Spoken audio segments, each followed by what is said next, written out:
Let's start by prayers.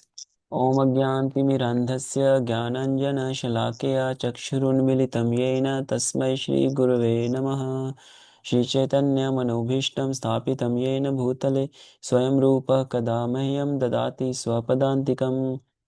वन्देऽहं श्रीगुरो श्रीयुतपदकमलं श्रीगुरून् वैष्णवांश्च श्रीरूपं साग्रजातं सागणरघुनाथान्वितं तं सजीवं साद्वैतं सावधूतं परिजनसहितं कृष्णचैतन्यदेवं श्रीराधाकृष्णपादान् सहगणललिता श्रीविशाखान्वितांश्च नमः ॐ विष्णुपादाय कृष्णप्रेष्ठाय भूतले श्रीमते भक्तिवेदान्तस्वामिनिति नामिने नमस्ते सारस्वते देवे गौरवाणी प्रचारिणे निर्विशेषशून्यवादी पाश्चात्यदेशतारिणे वाञ्छाकल्पतरुभ्यश्च कृपासिन्धुभ्येव च पतितानां पावनेभ्यो वैष्णवेभ्यो नमो नमः।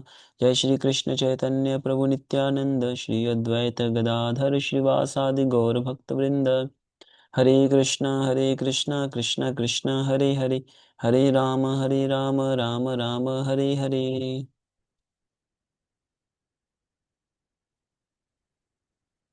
सो thank you devotees for joining.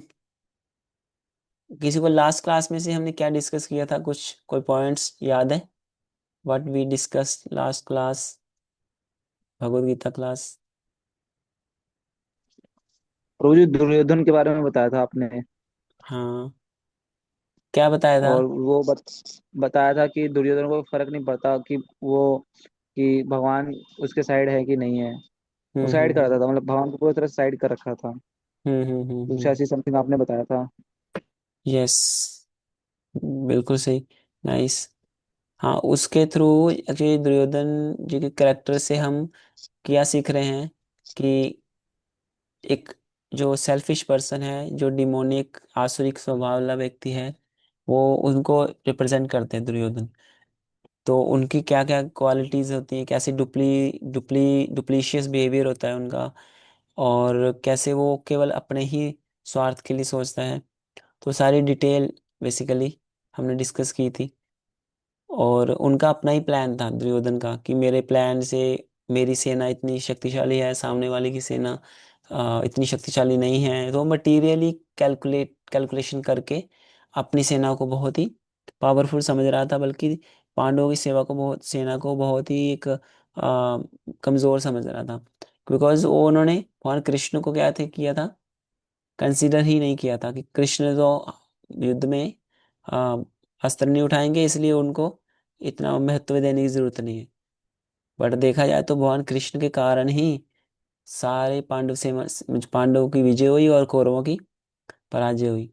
तो मेन फैक्टर जो था पांडवों की जीतने का, विक्ट्री का, that was Lord Krishna himself, not his Narayani Sena or not any other factors. They all were just under they were just the instruments in the hand of Lord Krishna.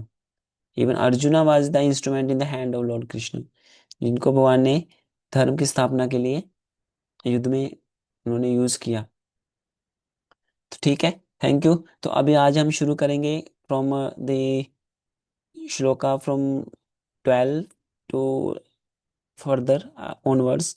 तो आज हम, जैसे पहले हमने डिस्कस किया था कुछ सेशंस पहले, कि मी टू वी कॉन्शियसनेस मतलब हमने डिस्कस किया था कैसे जो पांडव हैं उनकी जो चेतना है कैसी है, कि आई एम मतलब वी आर दी 105, युधिष्ठिर महाराज हैं, उनकी ब्रॉड कॉन्शियसनेस है कि हम क्या हैं, पांडव और कौरव क्या है, एक ही भाई भाई हैं। और नो मैटर, हम अब आपस में थोड़ा मतभेद है, बट फिर भी हम क्या हैं, भाई भाई। और युधिष्ठिर महाराज ने कभी भी दुर्योधन या कौरवों को अपना दुश्मन नहीं समझा। But on the other hand Duryodhan और जो कौरव थे वो हमेशा युधिष्ठिर महाराज को अपना शत्रु ही मानते थे, भीम को, अर्जुन को अपना शत्रु ही मानते थे। और चाहते थे कि हमारे पास ही राज्य रहे, और राज्य का एक थोड़ा सा भी शेयर उनको, पांडवों को नहीं देना चाहते थे। तो इसलिए एक डिफरेंस है, me consciousness and we consciousness. Yudhishthira Maharaj सोच रहे थे कि हम 5 पांडव और 100 कौरव हम भाई हैं। पर on the other hand Duryodhan क्या सोचता था, मी एंड माइन, मेरा राज्य, मेरी प्रॉपर्टी, मेरा साम्राज्य, सब कुछ मेरा। तो इस प्रकार डिफरेंस समझ सकते हैं कि मी एंड वी कॉन्शियसनेस में। तो ये हमने डिस्कस किया था पहले। और ऑफ कोर्स उसके बाद हमने फिर दुर्योधन की मेंटेलिटी डिस्कस की थी, कैसे वो भगवान कृष्ण को रिकॉग्नाइज नहीं कर रहा है, उनकी पावर को समझ नहीं रहा है, और अपनी ही बुद्धि लगा के प्लान बना रहा है कि मेरी मेरी प्लान सफल होंगे। तो अपनी ही स्किल्स के ऊपर उसको विश्वास है, अपनी आर्मी के ऊपर विश्वास है। और डिप्लोमेटिकली उन्होंने बहुत तरीके से अपने जो गुरु हैं द्रोणाचार्य, उनको सारी सेना का जो स्ट्रेंथ्स हैं, वीकनेस है, सब कुछ बताया।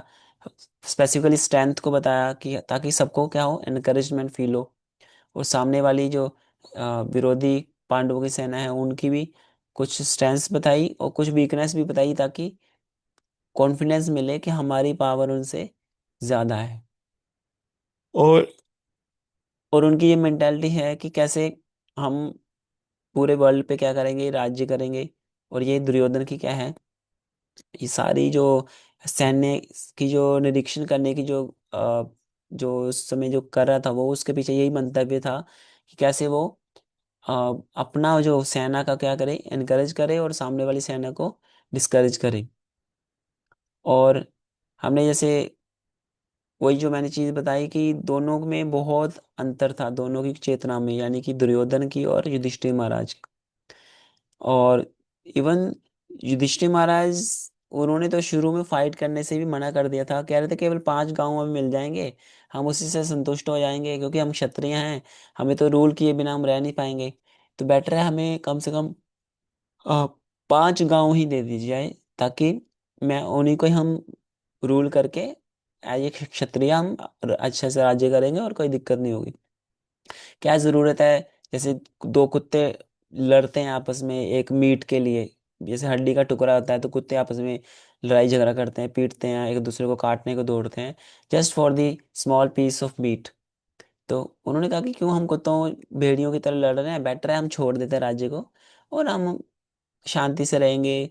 और इस तरह की मेंटालिटी थी किनकी, युधिष्ठिर महाराज की। वो युद्ध करने के बिल्कुल भी फेवर में नहीं थे, बट ऑफ कोर्स क्योंकि भगवान कृष्ण की इच्छा थी, इसलिए उनके थ्रू थ्रू फिर वो सब उन्होंने युद्ध का सारा वो डिसाइड किया कि नहीं, युद्ध होगा ही होगा, क्योंकि धर्म की स्थापना के लिए अभी युद्ध होना बहुत जरूरी है। और ऑन द अदर हैंड जो दुर्योधन था, वो तो कहता था कि चाहे युद्ध हो चाहे ना हो, मैं एक सुई की नोक के बराबर भी राज्य, क्या भूमि भी नहीं दूंगा। तो ये दुर्योधन और युधिष्ठिर महाराज की चेतना का अंतर है। और शिला प्रभुपाद जी बताते हैं कि कैसे जो शुद्ध भक्त हैं, उनकी उनके अंदर कई डिवाइन क्वालिटीज होती हैं। स्पेशली मैं एक प्रभुपाद जी का एक परपट पढ़ूंगा, भागवतम में से 1.5.11 परपट। उसमें प्रभुपाद जी बताते हैं कि कैसे जो डिवाइन नेचर का व्यक्ति है, वो गॉड फियरिंग होगा, प्योर हार्टेड होगा, उसकी लाइफ बहुत सिंपल होगी, और वो ज़्यादा पॉलिटिकल डिप्लोमेसी में ज़्यादा नहीं पड़ेगा। तो ये प्रभुपाद जी कहते हैं कि जो डिवाइन कॉन्शियसनेस का व्यक्ति है, वो उसकी ऐसी चेतना होगी होगी। तो मैं एज इट इज पढ़ूंगा लाइन जो प्रभुपाद जी, सॉरी सॉरी, उस परपंड में प्रभुपाद जी लिख रहे हैं कि while preparing this commentation on this particular stanza of Srimad Bhagavatam, we have a crisis before us. Our neighboring friend China has attacked the border of India with a militaristic spirit. The reason is that they lived those days in an atmosphere of God consciousness, and every country over the surface of the world was God fearing, pure hearted, and simple, and there was no question of political diplomacy. Basically Prabhupada ji इसमें क्या बता रहे हैं कि पहले लोग God fearing होते थे, उनको भगवान का थोड़ा सा डर रहता था, और इसलिए वो पाप करने से भी डरते थे। और उनका देवर प्योर हार्टेड, हृदय भी शुद्ध होता था, और सिंपल लाइफ जीते थे, जिसके कारण लोगों में आपस में मतभेद नहीं होते थे, या लड़ाई झगड़ा नहीं होता था, कलह क्लेश नहीं होते थे। और प्रभुपाद जी बता रहे कि पहले चाइना और इंडिया के बीच में संबंध बहुत अच्छा था, बट एक एक बैरन लैंड के लिए, जो कि दोनों अपन बताना चाहते हैं कि इस पे हमारा अधिकार हो, चाइना चाहता है हमारा अधिकार हो, इंडिया चाहता है हमारा अधिकार हो। तो प्रभुपाद जी अपने पर्पण में लिख रहे हैं कि उस लैंड के लिए आपस में अभी झगड़ा कर रहे हैं और डिप्लोमेसी खेल रहे हैं आपस में, पॉलिटिकल डिप्लोमेसी। क्योंकि वो गॉड फियरिंग अभी नहीं रहे, भगवान का भी डर आपस में नहीं रहा है, आपस में सद्भावना नहीं है। हृदय भी पहले शुद्ध होता था, शुद्ध शुद्ध हृदय नहीं है। और लोगों की लाइफ भी क्या है, सिंपल नहीं रही है, बहुत ही कॉम्प्लिकेटेड हो गई है। तो ये सब कारण की वजह से आपस में क्या है, डिप्लोमेसी चल रही है और बहुत ज्यादा क्लेश, क्लेश की भावना चल रही है। तो ये चाइना के बारे में प्रभुपाद जी अपनी बुक्स में भी लिख रहे हैं। चाइना और इंडिया के बीच में जो भी उस समय 1973 में, जो 71 में या 73 में, उस समय जो क्लेश चल रहे थे। तो आगे हम देखते हैं कि कैसे जब जो दुर्योधन है वो भगवान, आप सब जानते हैं स्टोरी कैसे, भगवान कृष्ण के पास युद्ध होने से पहले अर्जुन भी जाते हैं और दुर्योधन भी जाता है। और आप सब जानते हैं स्टोरी कैसे, अर्जुन जब जाते हैं तो भगवान कृष्ण के चरणों के पास वो बैठ जाते हैं, और भगवान उस समय रेस्ट कर रहे होते हैं, सो रहे होते हैं। तो जाते हैं, दुर्योधन पहले से पहुंचा होता है और भगवान कृष्ण के सर के पास वो बैठा होता है। तो जब भगवान की आंख खुलती है वो सामने देखते हैं, तो अर्जुन को देखते हैं, वो पूछते हैं अर्जुन तुम आए हो, कैसे आना हुआ। तो साइड में ही दुर्योधन बैठे थे, वो कह रहे थे कि द्वारकाधीश, अर्जुन से पहले तो मैं आया हूँ, आपने आप मुझे नहीं देखा, मैं तो उनसे पहले आया हूँ, इसलिए मैं तो आपसे बात करना चाहता हूँ, प्रपोजल लेके आया हूँ कि हम युद्ध करना चाहते हैं आपस में, एक हस्तिनापुर के राज्य के लिए। तो क्या होगा, हम चाहते हैं कि आप भी उसमें थोड़ा हमें सपोर्ट कीजिए। और ऑफ कोर्स अर्जुन भी उसी चीज़ के लिए आए थे। तो भगवान ने बोला कि देखो अर्जुन को मैंने उठा तो पहले मैंने अर्जुन को ही देखा, क्योंकि सामने ही था, मेरे चरणों के पास बैठा होता, मैंने अर्जुन को देखा पहले। तो इसलिए अर्जुन को पहले मौका दिया जाना चाहिए कि उनको क्या चाहिए। तो ऑप्शन भगवान ने दिया कि मेरे एक मतलब एक नारायणी सेना है जो कि हजारों हजारों उसमें सेनापति हैं, और दूसरी ओर मैं रहूंगा बिना वेपन्स के। तो अर्जुन को चांस देते हैं, क्योंकि अर्जुन छोटे भी हैं और पहले मैंने ही देखा है अर्जुन को, इसलिए better to give chance to Arjun to choose, कि वो सेना चूज करे या फिर मुझे अब विदाउट वेपन्स चूज करें। तो ऑफ कोर्स अर्जुन बस क्लियर कि जहाँ भगवान होंगे वहीं पे हर तरह की विक्ट्री होगी, वहाँ पे ही ऑस्पिशियस ऑस्पिशियसनेस होगी, और वहीं पे ही नीति है, सब कुछ धर्म वहीं पे ही है, इसलिए भगवान कृष्ण को उन्होंने चूज किया इवन विदाउट एनी वेपन्स। तो अंदर से दुर्योधन इतने खुश हो रहे हैं कि भाई अच्छा है, अर्जुन का दिमाग खराब हो चुका है, इसलिए उसने निहत्थे कृष्ण को चूज किया। तो मेरे को तो क्या है, मेरे को तो अपने आप अंदर ही अंदर खुश खुश हो रहा था दुर्योधन। हाल तो बोल नहीं रहा था, कह रहे ठीक है अब आपको अभी तो कृष्णन को चूज कर लिया अर्जुन ने, अब हमारे लिए क्या बचा, बाकी बची सेना, तो ठीक हम सेना से ही काम चला लेते हैं। तो इस प्रकार वो अंदर से लेकिन खुश था, लेकिन बाहर से बता रहा था कि जैसे कि हाँ ठीक है, जैसे भी हमें मिला ठीक है, सेना ही मिल गई तो हम उससे काम चला लेंगे। तो इस प्रकार वो डिप्लोमेटिकली अंदर से खुश हो रहा था, बाहर से एक्सप्रेस कर रहा था जैसे कि हाँ वो खुश नहीं है। तो इस प्रकार हम देखते हैं कि कैसे अर्जुन के साइड में फिर भगवान ने युद्ध किया, और दूसरी ओर दुर्योधन को भगवान ने सिर्फ अपनी नारायणी सेना दी और उसको उसी से ही संतुष्ट होना पड़ा। और हम देखते हैं कि कैसे, यस,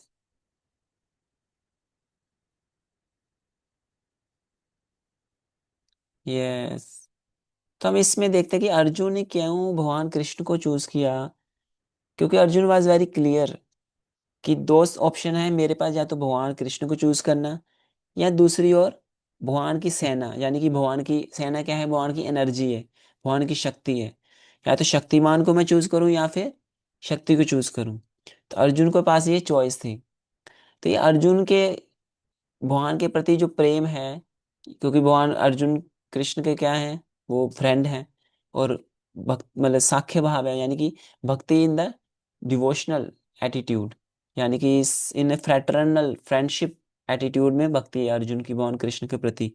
तो इसलिए एज ए फ्रेंडशिप उन्होंने भगवान कृष्ण को भी चूज किया।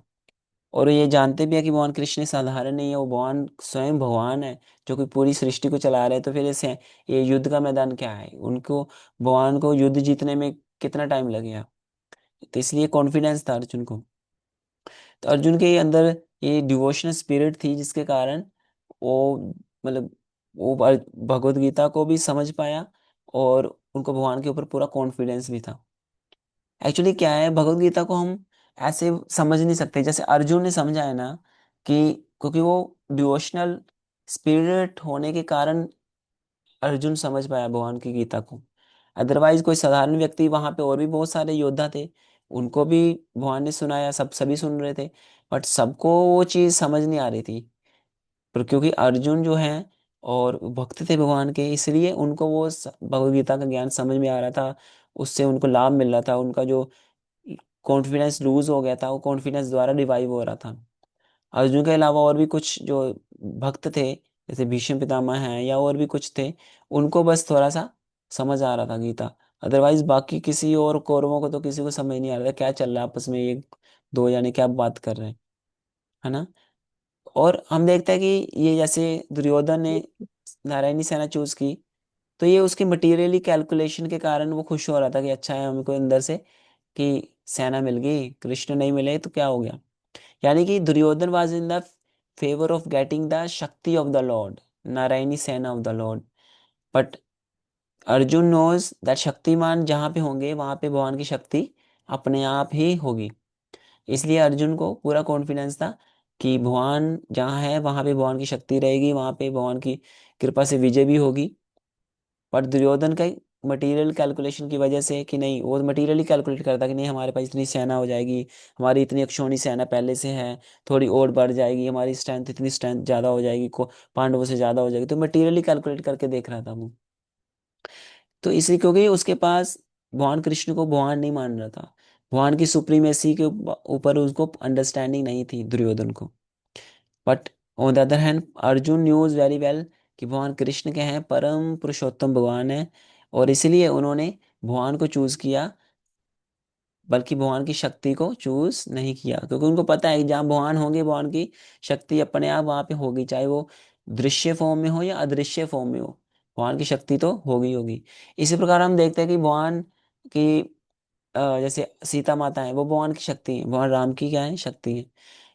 जो आसुरिक मेंटालिटी के लोग होते हैं वो भगवान की शक्ति को ज्यादा इंपॉर्टेंस देते हैं, जैसे रावण था, रावण भगवान की जो शक्ति है सीता माता, उसको अकेला ही एंजॉय करना चाहता था, बल्कि भगवान राम को नहीं चाहता था। भगवान राम से उसको कोई लेना देना नहीं था, बल्कि सीता माता को एंजॉय करना चाहता था। यानी कि भगवान की शक्ति को सेपरेटली एंजॉय करना चाहता था। सो ये है डिमोनिक मेंटालिटी। सिमिलरली दुर्योधन भी सारा साम्राज्य चाहता था पर भगवान को नहीं चाहता था। उसी प्रकार हिरण्यकशिपु, हिरण्यकशिपु भी पूरे सृष्टि का क्या था, साम्राज्य चाहता था, पर भगवान की सत्ता को स्वीकार नहीं कर रहा था। तो इससे पता चलता है कि जो डिमोनिक मेंटेलिटी का व्यक्ति है वो भगवान की एनर्जी तो चाहता है, पर भगवान जिसकी वो एनर्जी है एनर्जेटिक, तो सुप्रीम एनर्जेटिक, उनको नहीं वो चाहता, उनको वो एक्सेप्ट नहीं करता, उनकी सुप्रीमेसी को एक्सेप्ट नहीं करता, उनके प्रति सरेंडर नहीं करता है। तो ये एक्चुअली आसुरिक प्रवृत्ति का ये गुण होता है। तो यही दुर्योधन में और युधिष्ठिर महाराज में यही गुण था। और क्यों अर्जुन ने क्यों चूज किया भगवान कृष्ण को, क्योंकि उनको पता था भगवान कृष्ण मेरे क्या हैं, मित्र हैं, मेरे सुहृद हैं, वेल विशर हैं, और परम पुरुषोत्तम भगवान भी हैं, और वो ही परम ब्रह्म भी हैं, और शुद्ध हैं, पूरी तरह से शुद्ध हैं। और अगर मुझे विजय मिलेगी तो केवल कृष्ण की ही संग में मिलेगी। कृष्ण मेरी साइड में रहेंगे तो मेरी विजय क्या है, निश्चित है। कोई भी इसमें डाउट नहीं है, कोई भी इसमें कंफ्यूजन नहीं है। और मैं सिर्फ कृष्ण को चाहता हूँ, कृष्ण की शक्ति को मुझे, उसकी मुझे जरूरत नहीं है। कृष्ण जहाँ पे है शक्ति अपने आप वहां पे होगी ही होगी। और कृष्ण की मित्रता ही मेरे लिए सब कुछ है, उसके लिए मुझे अलग से, मुझे उनकी एनर्जी के लिए के पीछे भागने की जरूरत नहीं है। But on the other hand Duryodhan को क्या था मेंटेलिटी, कि भाई मुझे जो 10,000 की नारायणी सेना मिल जाए, उससे मैं युद्ध में मेरी पावर बढ़ जाएगी, मेरी एक शोनी सेना है और बढ़ जाएगी, उसकी पावर बढ़ जाएगी, है ना, उसको मैं यूज करूंगा युद्ध के जीतने के लिए। और अर्जुन को मूर्ख समझ रहा था कि ये क्या, अर्जुन क्या मूर्ख है, इसने निहत्थे कृष्ण को चूज कर लिया। बल्कि वो ये नहीं समझ नहीं पा रहा था कि Arjun was the most intelligent person, जिसने जिसको पता है कि जहाँ पे यत्र योगेश्वर कृष्ण तत्र विजय भूति नीतिर मतिर मम, वहाँ पे विजय होगी, नीति होगी, एक्स्ट्राऑर्डिनरी पावर होगी, वहां पे ऑस्पिशियसनेस होगी। ये दुर्योधन की बुद्धि में नहीं था। फुलिशली वो सेना को सबसे श्रेष्ठ मान रहा था। और उन्होंने ये सोचा कि ऑफ कोर्स कि मेरे पास इतनी सेना है, अब तो पांडवों की हार होना तो निश्चित है। पहले तो पास मेरे पहले से ही मेरे पास इतनी अक्षौणी सेना, 11 अक्षौणी सेना, अब मेरे पास नारायणी सेना भी होगी, जो कि जिसको कभी भी किसी ने जीता नहीं है। मतलब भगवान की जो सेना भी, वो भी इतनी पावरफुल है, क्योंकि भगवान की शक्ति है ना, वो भी कुछ किसी से कम तो होगी नहीं। तो उनकी सेना भी कभी किसी से हारी नहीं है। कभी भी नारायणी सेना किसी से हारी नहीं, इसलिए दुर्योधन को और कॉन्फिडेंस था कि मेरी विजय तो क्या होगी, निश्चित होगी। और दुर्योधन मटेरियली कैलकुलेट कर रहा था, इसलिए वो सोच रहा था अभी तो I am so smart, Arjun is so foolish, I chose the right thing. Duryodhan ऐसा सोच रहा है। तो इसलिए हमें भी अपने आप को पूछना चाहिए कि हम किसके प्रति अट्रैक्टेड हैं। क्या हम भगवान के प्रति अट्रैक्टेड हैं, या भगवान की एनर्जी, यानी कि संसार में जो वस्तुएं हैं, लोग हैं, या चीज़ें हैं, या फैसिलिटीज़ हैं, या गैजेट्स हैं, है ना, स्मार्टफोन है, या इस तरह की जो चीज़ें हैं जिससे, तो हम भगवान से ज़्यादा अट्रैक्टेड होते हैं, या भगवान की एनर्जी से ज़्यादा अट्रैक्ट होते हैं। तो ये हमें अपने आप से पूछना चाहिए, और हमें चेक करना चाहिए टाइम टू टाइम कि क्या हम भगवान की एनर्जी के प्रति अट्रैक्टेड हैं, या भगवान के प्रति अट्रैक्टेड हैं। क्योंकि इससे पता चलेगा कि हम भी किस कैटेगरी में हैं, यानी कि अर्जुन की कैटेगरी में हैं, या फिर दुर्योधन की साइड के लोग हैं। तो इससे हमें अपने आप को पूछते रहना चाहिए कि हमारा सच में भगवान के प्रति प्रेम है, या फिर इन चीज संसार की चीजों के प्रति, संसार के लोगों के प्रति अट्रैक्शन है। तो इसलिए हमें आपको अपने आप को क्या करना चाहिए, चेक करते रहना चाहिए। जैसे फॉर एग्जाम्पल कोई व्यक्ति है, वो आपसे पूछे कि, जैसे मैंने क्लास में भी एक बार बताया था कि आपकी बहुत तारीफ करे कि आप इतने बढ़िया हो, अम, आपका तो कोई जवाब ही नहीं, आप इतने बुद्धिमान हो, आपकी तो, है ना, आप सारी क्लास में सबसे इंटेलिजेंट तो आप ही हो, और आपका आईक्यू इतना बढ़िया बढ़िया है, आपकी पर्सनैलिटी इतनी बढ़िया है। सब तारीफ करने के बाद में पूछे क्या आप थोड़ा मुझे 10,000 रुपया दे सकते हो आप? तो इसको क्या बोलेंगे? Selfish mentality, calculative mentality. कि मेरी प्रशंसा करने के पीछे क्या मेंटेलिटी है, कि मैं आपसे कुछ अपना स्वार्थ पूरा कर सकूं, है ना। तो ये मेंटेलिटी दुर्योधन की थी। भगवान कृष्ण के पास आए थे, उनका गुणगान किया, बट मांगा अल्टीमेटली क्या लेने के लिए आए थे? भगवान की शक्ति। But on the other hand वो, क्योंकि भगवान को नहीं चाहता ना, भगवान की शक्ति चाहता है, और उसकी शक्ति, भगवान की शक्ति के ऊपर ज्यादा कॉन्फिडेंस है कि शक्ति जहाँ होगी वहां पावर होगी। बल्कि वो ये नहीं जानता कि जहाँ भगवान है भाई, भगवान की शक्ति वहां पे 100% रहेगी ही रहेगी। तो ये मिसकैलकुलेशन थी दुर्योधन की। सिमिलरली जैसे मैंने बताया कि जैसे रावण जैसे व्यक्ति था, वो भी सीता माता को चाहता था, बट भगवान राम को पसंद नहीं करता था। But on the other hand जो भगवान के भक्त होते हैं, जैसे कि हनुमान जी हैं, हनुमान जी भगवान राम के प्रति क्या है, अट्रैक्टेड है, भगवान राम के भक्त हैं। वो भगवान राम की सेवा चाहते हैं, बल्कि उनको वो अलग से रावण की तरह भगवान की शक्ति को भोगना नहीं चाहते, बल्कि शक्ति को शक्तिमान से मिलाना चाहते हैं। बल्कि जो आसुरिक व्यक्ति है, वो भगवान की शक्ति को भगवान से अलग करके एंजॉय करना चाहता है। जैसे रावण सीता माता को भगवान से अलग करके एंजॉय करना चाहता था, जैसे दुर्योधन भगवान ये सारा साम्राज्य को भगवान से अलग करके, भगवान के भक्तों से अलग करके खुद से अकेला एंजॉय करना चाहता है। तो ये डिमोनिक मेंटालिटी एंड दैविक मेंटालिटी का अंतर है। यानी कि प्रभुपा जी जनरली बोलते हैं कि those who are demonic people, they want kingdom of God but without God. वो भगवान जैसे राम है, राम जी का राज्य है तो उनको चाहिए, पर राम नहीं चाहिए। इसलिए आज हम देखते हैं कई जो नेता हैं, अभिनेता हैं, वो बात करते हैं कि आप हमें वोट दीजिए, हम सरकार में आएंगे तो हम राम राज्य लाएंगे। अब वो राम राज्य तो लाएंगे, बट वो राम राम को मानते ही नहीं है, या राम को पिक्चर में लाने की बात ही नहीं करते।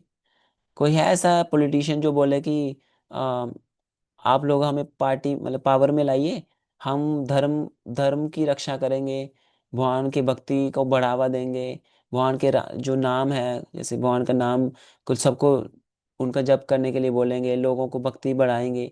क्या ऐसा कुछ उनका एजेंडा होता है? उनको इसके मतलब ही नहीं, उनको भगवान से कोई मतलब ही नहीं है। क्योंकि they are miscalculating the power of God, but they have more faith upon the energy of the God, कि हमें राम राज्य तो मिल जाए बट राम के बिना। इसलिए राम राज्य, भगवान राम के बिना कभी राम राज्य, राम राज्य का मतलब पता क्या है? सुख शांति समृद्धि। जब भगवान राम थे त्रेता युग में, तो भगवान के राम के राज्य में इतना सुख शांति थी, कभी किसी की मृत्यु मतलब अनटाइमली नहीं होती थी। ऐसा नहीं कि कोई बचपन में मर जाता, नहीं, उसकी अच्छी सी एज होती थी। कोई भी पिता के होते उनके पुत्र की मृत्यु नहीं होती थी। कभी कोई बीमारी नहीं होती थी। कभी कोई किसी का मानसिक या शारीरिक कष्ट नहीं होते थे। क्योंकि सारी चीजें क्या थी, धर्म के अनुकूल थी, राजा धार्मिक थे। वहां राम खुद राजा हैं। उनके राम जी के राज्य में कोई भी किसी भी प्रकार की अमंगल नहीं होता था। तो इसको बोलते हैं राम राज्य। अब राम राज्य आज कलयुग में सब चाहते हैं कि राम राज्य जैसे सुख हो, फैसिलिटीज हो, किसी को बीमारी ना हो, सुख शांति हो, अनटाइमली डेथ ना हो किसी की। ये तो सब चाहते हैं, बट भगवान राम को कोई नहीं चाहता। कोई पार्टी ये नहीं बोलती कि आप हमें पार्टी में लाइए, मतलब सत्ता में लाइए, हम राम जी की कथा करवाएंगे, उनका कीर्तन हर जगह होगा, हर शहर शहर में कीर्तन करवाएंगे, या भगवान की भक्ति के बारे में प्रचार करेंगे, भगवान के चरणों में हमें सरेंडर करना चाहिए, भगवान की शरण ग्रहण करनी चाहिए, है ना, भगवान के मंदिरों का क्या होना चाहिए, भगवानों की सेवा होनी चाहिए, उसमें हम सपोर्ट करेंगे। तो ऐसा मतलब भगवान को नहीं चाहते, भगवान की एनर्जी को चाहते हैं। तो ये पॉसिबल नहीं है एक्चुअली, है ना। तो इसलिए प्रभुपाद जी बोलते हैं कि the demons they want the kingdom of God without God, and so they invite their own destruction. Ravan Sita माता जो एनर्जी है भगवान की, उसको तो एंजॉय करना चाहता था, but without Lord Ram. That's why he called his destruction. उसकी डिस्ट्रक्शन का यही कारण बना। सिमिलरली भगवद गीता में इससे पता चलता है कि एक्चुअली जो जो जो भक्त है, वो हमेशा भगवान को प्रायोरिटी देता है, भगवान को सामने रख के डिसीजन लेता है। इसलिए तो भगवान कृष्ण ने अर्जुन को ही भगवद गीता बोली, क्योंकि भगवान कृष्ण बताते हैं कि मैं अर्जुन तुम्हें क्यों भगवद गीता बता रहा हूँ, क्योंकि तुम मेरे भक्त हो, तुम मेरे सखा हो, मेरे मित्र हो। तो भगवान 4.3 में बताते हैं, भक्तों सी में सखा चेती, क्या मेरे भक्त हो और मेरे मित्र हो, सखा हो। इसलिए अर्जुन मैं तुम्हें ये भगवद गीता का ज्ञान दे रहा हूँ, अदरवाइज मैं किसी और को नहीं दे रहा हूँ, क्योंकि ये केवल भक्ति भाव से ही भगवद गीता को समझा जा सकता है, और किसी तरीके से नहीं समझा जा सकता। केवल इंटेलेक्चुअल वे में समझने का प्रयास करें तो हम अच्छे से समझ नहीं पाएंगे, या केवल और किसी लॉजिक के द्वारा समझने का प्रयास करेंगे तो ये समझ नहीं पाएंगे। हमें भगवत गीता को उसी आधार पे समझना पड़ेगा जिस प्रकार अर्जुन समझाया है, यानी कि भक्ति भाव से और भगवान के प्रति प्रेम भाव से। इसलिए हम कोई भी आज के टाइम में, बहुत सारे लोग भगवत गीता पढ़ते हैं, बहुत सारे अलग अलग स्कूलों में या संस्था के लोग भी पढ़ाते हैं, धार्मिक संस्थाओं के लोग भी पढ़ाते हैं भगवत गीता। पर जब तक व्यक्ति भगवान को, परम पुरुषोत्तम भगवान भगवान श्री कृष्ण को भगवान नहीं मानता, और भक्ति भाव से अप्रोच नहीं करता भगवत गीता को, भगवान के संदेश को, तब तक वो भगवत गीता के जो इसेंस को, सार को समझ नहीं पाएगा। वो केवल सुपरफिशियली भगवत गीता के ऊपर ऊपर से बस थोड़ी चीजें बता देगा, इसेंस में उसका क्या क्रक्स है वो नहीं बताएगा। देखो भगवत गीता में भगवान मल्टीपल टाइम में, मल्टीपल क्या, मैं बहुत बार, हर एक अध्याय में, 18 चैप्टर में, हर एक अध्याय में भगवान कई बार बता चुके हैं कि I am the supreme personality of Godhead, मेरे से ऊपर कोई नहीं है, सारी सृष्टि मेरे ही द्वारा चलायमान है, मैं ही सारी सृष्टि को चला रहा हूँ, मेरे ही क्रिएशन है सभी। और सारी जो मनुष्य हैं या कोई भी जीवात्मा है, उनके हृदय में मैं ही विराजमान हूँ, वही उनको बुद्धि देता हूँ, मैं ही उनको इंटेलिजेंस दे रहा हूँ, मैं ही उनको रिमेम्बरेंस देता हूँ, मैं ही उनको फॉरगेटफुलनेस देता हूँ। हर चीज का कारण मैं ही हूँ, मैं ही हूँ, मैं ही हूँ। भगवान कृष्णा हर एक चैप्टर में बता रहे हैं। और ऐसा नहीं केवल बता रहे हो और अपना वो बखान कर रहे हैं, अपने अपना मतलब क्या बोलते हैं, अपने मुंह मियां मिट्ठू बन रहे हैं, नहीं, वो सच में बता रहे हैं, क्योंकि he is the supreme personality of God and. और उन्होंने दिखाया भी बाद में प्रैक्टिकली, जब विश्व रूप दिखाया, विराट रूप दिखाया, काल रूप दिखाया, चतुर्भुज फॉर्म दिखाया, सब दिखाया कि देखो सारा संसार मेरे मुख में है, सारे सृष्टि मेरे अंदर समा जाएगी, है ना। तो पूरा डिटेल में भगवान उसको बताते हैं। और भगवान ने अर्जुन को फोर्स नहीं किया कि अर्जुन अब तुम मेरी मेरी ग्रेटनेस जान गए हो, इसलिए तुम्हें मेरे मेरे प्रति सरेंडर होना पड़ेगा। नहीं, भगवान चॉइस देते हैं, क्योंकि अर्जुन मैंने तुम्हें ज्ञान दे दिया, अब तुम्हारे ऊपर है, what you want to do. तुम युद्ध करना चाहते हो या नहीं करना चाहते, अब तुम्हारे ऊपर है, मैं तुम्हें फोर्स नहीं करूंगा।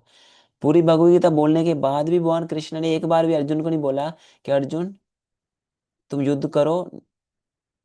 मतलब भगवान ने हमेशा उसको ऑप्शन दी कि युद्ध करना है तुम्हारे ऊपर है, नहीं करना है तुम्हारे ऊपर है, मैं तुम्हें फोर्स नहीं करूंगा। मैंने तुझे जो बताना था बता दिया। कहने का मतलब भगवान कभी भी अपने भक्त को फोर्स नहीं करते, हमेशा उसको चॉइस देते हैं, to choose the instruction of Lord.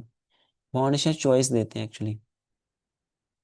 तो इसलिए हम देखते हैं कि आगे 12 से लेके 20 श्लोक हैं जो भगवद गीता के फर्स्ट चैप्टर के। उसमें कई ऐसे सिम्टम्स हैं जिसमें पता चलता है कि पांडवों की विजय होगी ही होगी। कई ऐसे सिम्टम्स हैं, वो मैं सारे श्लोकों को एज इट इज नहीं पढ़ूंगा, मैं बस कुछ ही चीजें बताऊंगा। उससे पता चलता है कि भगवान मतलब पांडवों की विजय होगी। तो एक दो मैं बता देता हूँ, अभी समय भी कम है, तो इसलिए मैं जल्दी वाइंड अप करूंगा। या हम नेक्स्ट टाइम करेंगे, किसी को कोई क्वेश्चन है आप अभी पूछ लीजिए। नेक्स्ट टाइम मैं ये टॉपिक प्रॉपर छेड़ूंगा कि कई सिम्टम्स हैं जिससे पता चलता है कि जैसे कि पता चलता है कि पांडवों की विजय होगी ही होगी, भगवद गीता में ही सिम्टम है।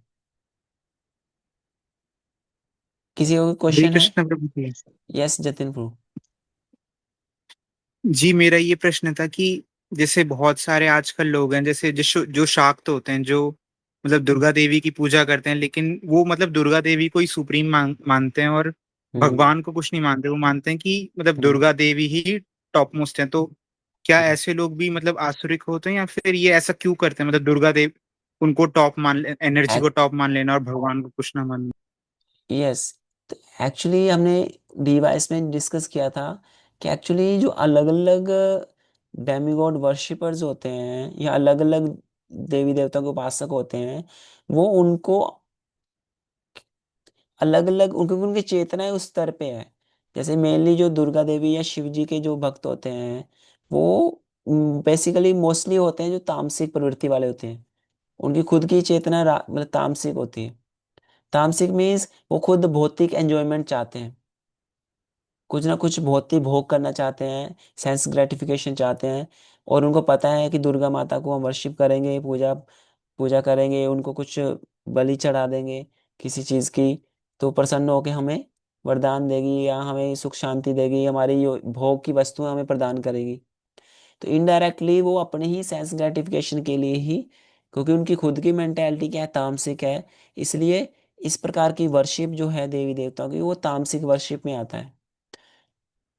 हमने डिस्कस किया था ना कि तामसिक वर्षि भी होती है, राजसिक वर्षि भी होती है, सात्विक वर्षि भी जो सतोगुण में लोग होते हैं वो सात्विक तरीके से भगवान कृष्ण की, भगवान राम की, भगवान विष्णु की वर्शिप करेगा। जो राजसिक होते हैं बेसिकली वो जनरली जो जैसे ब्रह्मा आदि देवी देवता हैं उनको वर्शिप करते हैं। जो तामसिक है वो शिव जी, दुर्गा इत्यादि, या भैरव, भैरवनाथ, उनकी वर्शिप करते हैं, क्योंकि उनका खुद का चेतना एक स्तर है उतना ही है। और उनकी चेतना के हिसाब से शास्त्रों में अलग अलग विधान दिए हुए हैं उनके लिए। जैसे कुछ तामसिक पुराण है उसमें दुर्गा देवी शिव जी की वर्शिप, भैरव की वर्शिप करने का विधान दिया हुआ है। बट किनके लिए? जो तामसिक प्रवृत्ति वाले लोग हैं। जो राजसिक प्रवृत्ति वाले लोग हैं उनके लिए कुछ और पुराण है। ऐसे टोटल 18 पुराण है, 6 फॉर तामसिक, 6 फॉर राजसिक पीपल एंड 6 फॉर सात्विक पीपल। तो इसलिए जो सात्विक, कैसे पता चलेगा कौन सा पुराण किसके लिए है? देखिए, जिस प्रकार की व्यक्ति की मेंटालिटी होती होगी ना, वो नेचुरली उस तरह के पुराण के प्रति या उस तरह के पुराणों में जो वर्शिप के बारे में दिया गया है उसके प्रति स्वाभाविक रूप में अट्रैक्टेड होगा। इसलिए इससे पता चलता है कि व्यक्ति की मेंटालिटी उसी स्तर की है, इसलिए वो उसी मतलब जो मोड ऑफ नेचर की जो देवी देवता हैं, राजसिक, तामसिक या सात्विक, उन्हीं देवताओं की वर्शिप को वो एक्सेप्ट करेगा। तो ये उनकी मेंटालिटी के आधार पे ही वो अट्रैक्टेड होते हैं ऐसे देवी देवता की वर्शिप के प्रति। ठीक है।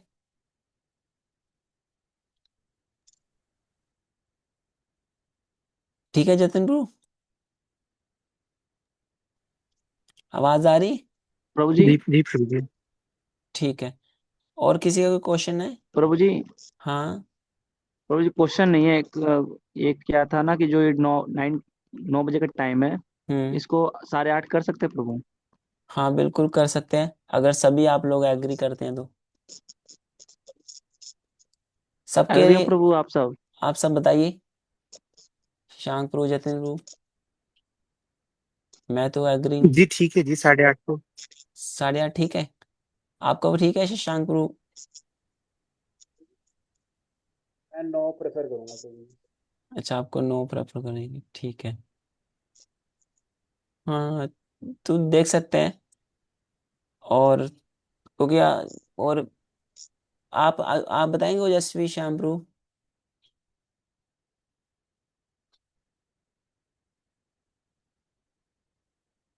9 बजे या 8:30 बजे क्लास का टाइमिंग क्या रखें?